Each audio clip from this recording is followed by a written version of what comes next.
Hi friends, నేనేవో చేపల చెరువులు రొయ్యల చెరువులు చూపించట్లేదు. మొత్తం పొలాలు ఇవన్నీ.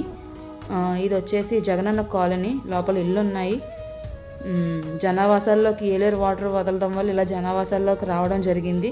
చాలా వరకు పంట నష్టం జరుగుతుంది. లోపల చిన్నపిల్లలు, పెద్దవాళ్ళు, వయోవృద్ధులు, మంచం మీద ఉన్నవాళ్ళు చాలామందిని ఇరుక్కొని ఉన్నారు. ముందస్తు హెచ్చరికలు జారీ చేసినా కూడా మరి ఇంత పెద్ద ఎత్తున వస్తుందని అనుకోలేదు.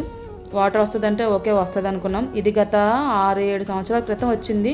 మళ్ళీ ముప్పు ఇదే రావడం చూస్తున్నారు కదా. ఇదంతా ఏ చెరువులో కాదు, మొత్తం అంతా పంట పొలాలే. మొత్తం పంట నాశనం అయిపోయింది ఈసారి మొత్తం అంతా. కాలువ పక్కన గండి, గొరిగండి, నక్కల గండి, శుద్ధగడ్డ, ఇంకా చాలా వాగులు ఉన్నాయి, చిన్న చిన్న వాగులు. ఆ వాగులు ఇలా పొంగి పొరలవడంతో మొత్తం చేనంతా నాశనం అయిపోయింది. ఇంతకీ ఎక్కడ అనుకుంటున్నారా? అదేనండి పవన్ కళ్యాణ్ గారి జిల్లా. మన పవన్ కళ్యాణ్ గారి జిల్లా పిఠాపురం అండి, పిఠాపురం తాలూకా.